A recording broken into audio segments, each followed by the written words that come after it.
Vamos lá, galera. Hoje nós vamos falar sobre um fenômeno que está acontecendo já faz tempo. Muitas pessoas perceberam, alguns de nós estão sentindo que os mercados, os supermercados estão nos enganando, mas a gente não sabe se isso realmente é uma sensação nossa ou realmente acontece na prática. Eu vou mostrar para vocês sim, hoje que isso está acontecendo na prática. Vocês já perceberam que o iogurte sofreu redução no tamanho dele de 11%? O molho de tomate diminuiu 11,8%, suco em pó foi diminuído 20%, biscoito integral 20%, toalhas de papel 9%. E todas essas reduções que eu estou falando do tamanho, sem obviamente diminuir 1 centavo no preço e às vezes esses produtos estão mais caros. E nesse vídeo eu vou contar para vocês a história de como uma empresa aérea conseguiu, com uma diminuição de apenas uma azeitona, economizar dezenas de milhares de dólares para a empresa. Então, imagine entrar agora num supermercado, ver que o preço de seu chocolate favorito não mudou. Ah, que bom. Mas a embalagem está bem menor. Ou talvez você tinha notado que a embalagem de seu shampoo ainda custa a mesma coisa, mas ele tem 50 ml a menos. Parece injusto, não é? Essa é a essência da palavra reduflação. Isso é uma prática que foi feita pelas empresas para simplesmente enganar os consumidores com uma falsa promessa de não aumentar os preços dos produtos delas. Simplesmente isso. Mas de onde surgiu essa palavra?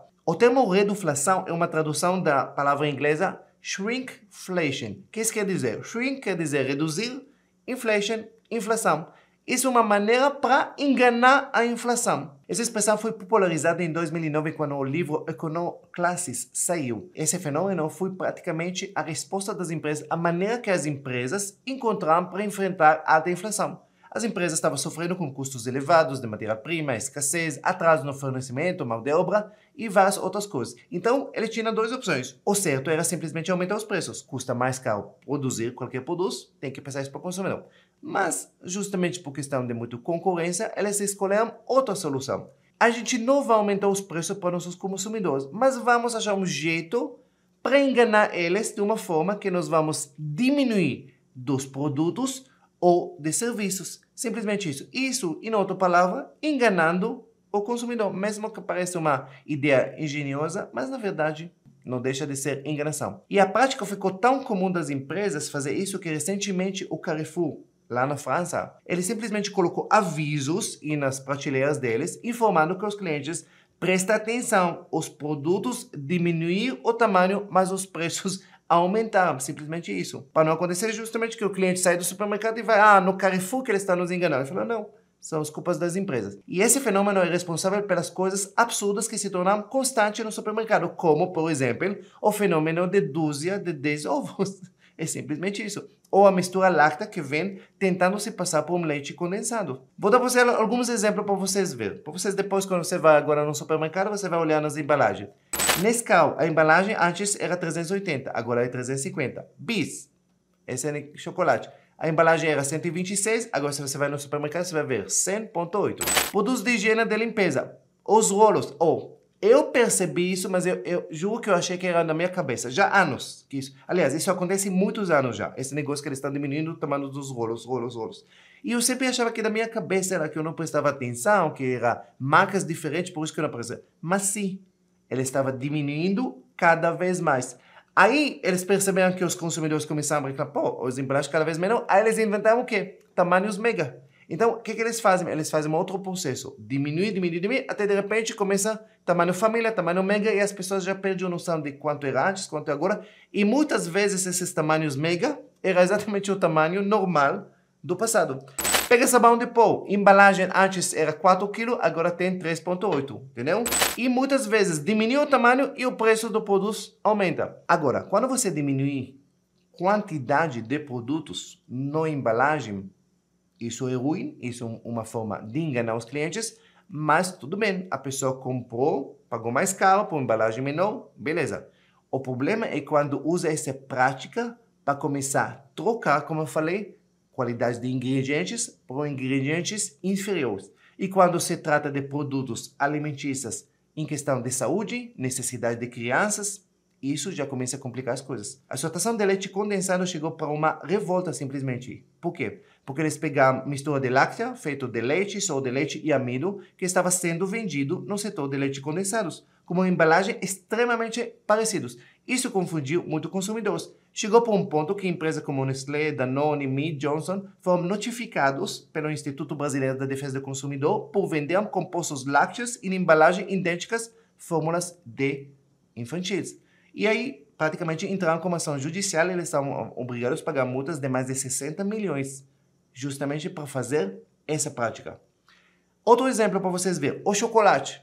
Só para vocês verem no chocolate, o termo reduflação, ele pode ser novo, começou nos últimos, desde 2009, mas essa prática, ela já aconteceu muitos antes.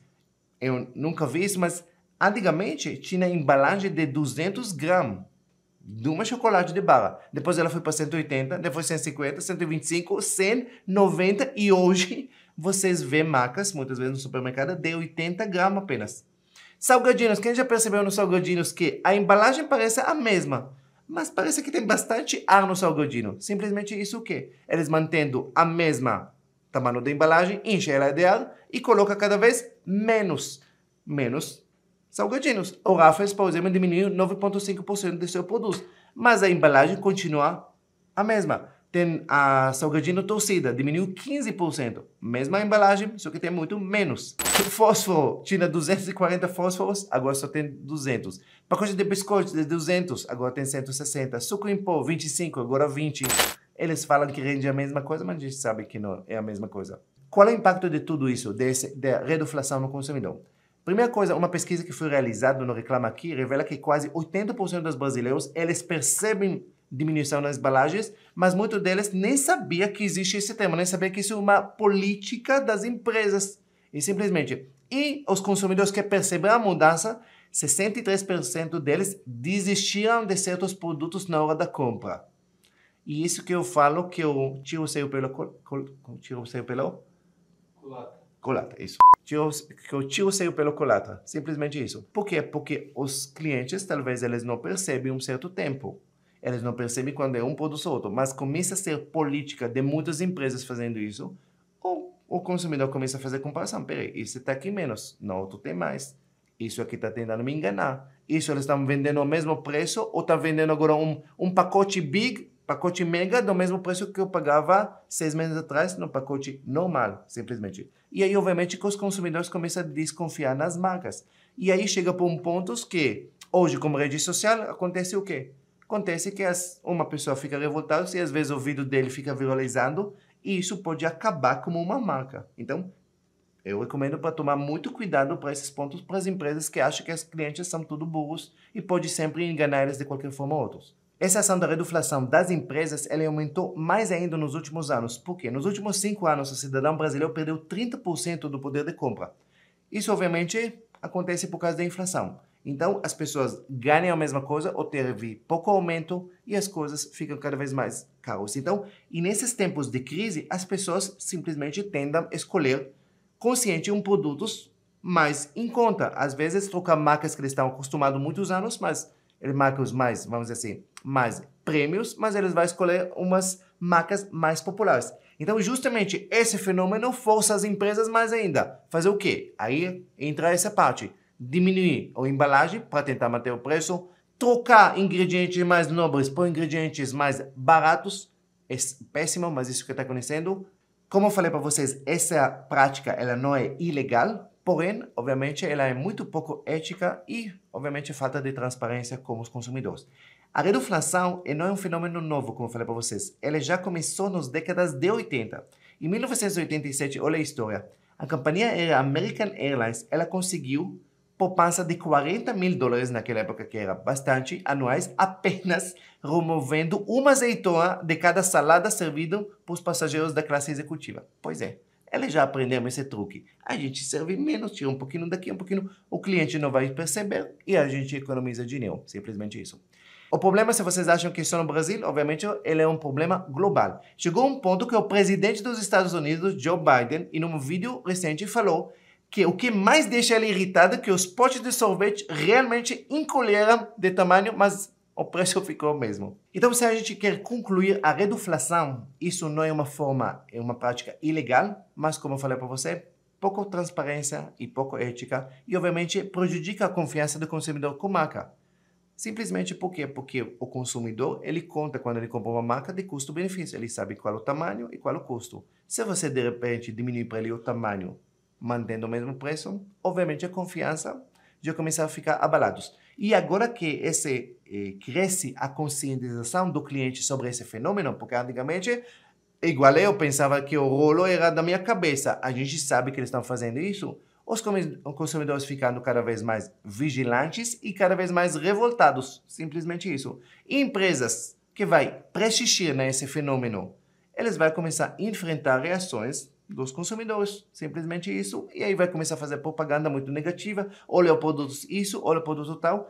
E se o produto, vídeo viraliza, como eu falei para vocês, isso pode fazer um grande estrago na marca e no brand de uma empresa. Então, que seja claro, transparência e honestidade são fundamentais para manter simplesmente a lealdade do consumidor em tempo economicamente mais difícil para todo mundo. Então, para a gente concluir, transparência e honestidade são fundamentais para qualquer negócio. E se a gente está falando da relação entre uma marca de produtos e os consumidores, isso tem que se manter.